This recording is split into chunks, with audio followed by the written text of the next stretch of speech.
Hello ನಮಸ್ಕಾರ, ನೀವು ನೋಡ್ತಾ ಇದ್ದೀರಾ ನ್ಯೂಸ್ ಫಸ್ಟ್. ನಾನು ರಕ್ಷತ್ ಶೆಟ್ಟಿ. ಈಗ ಹೆಡ್ಲೈನ್ಸ್. ಮೂಡಾಬೆನ್ನಲ್ಲೇ ಸಿಎಂಗೆ ಮತ್ತೊಂದು ಶಾಕ್. ರಾಯಗಢ ಮಿನರಲ್ಸ್ ಸೇರಿ 8 ಗಣಿಗುತ್ತಿಗೆ ನವೀಕರಣದಲ್ಲಿ 500 ಕೋಟಿ ಕಿಕ್ ಬ್ಯಾಕ್ ಆರೋಪ. ಸಿದ್ದರಾಮಯ್ಯ ವಿಚಾರಣೆಗೆ ಅನುಮತಿ ಕೋರಿ ರಾಜ್ಯಪಾಲರಿಗೆ ಅರ್ಜಿ. ವರದಿ ನೀಡುವಂತೆ ಸಾಲಿಸಿಟರ್ ಜನರಲ್ಗೆ ಗವರ್ನರ್ ಸೂಚನೆ.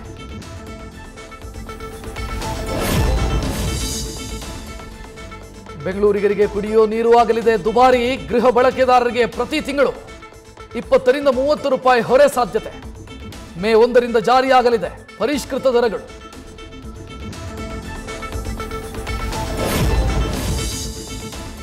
ಗೃಹ ಬಳಕೆ ಸಿಲಿಂಡರ್ ದರ ಏರಿಕೆಗೆ ಖಂಡನೆ. ಬೆಂಗಳೂರಿನ ಬಿಜೆಪಿ ಕಚೇರಿಗೆ ಮುತ್ತಿಗೆ ಹಾಕಲು ಎನ್ಎಸ್ಯುಐ ಯತ್ನ. ಪ್ರತಿಭಟನಾಕಾರರು ವಶಕ್ಕೆ. ಕಲಬುರಗಿಯಲ್ಲಿ ರಸ್ತೆಯಲ್ಲೇ ಕಟ್ಟಿಗೆ ಒಲೆ ಇಟ್ಟು ಅಡುಗೆ ಮಾಡಿದ ಯುವ ಕಾಂಗ್ರೆಸ್ ಕಾರ್ಯಕರ್ತರು.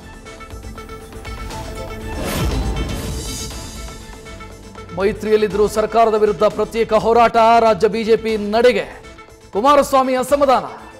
ಗೊಂದಲ ಬಗೆಹರಿಸುವುದಾಗಿ ಕೇಸರಿ ಪಡೆ ಹೈಕಮಾಂಡ್ನಿಂದ ದಳಪತಿಗೆ ಭರವಸೆ. ನ್ಯೂಸ್ ಫಸ್ಟ್ ನಿರ್ಭೀತಿಯಿಂದ ನಿಮ್ಮ ಪರವಾಗಿ.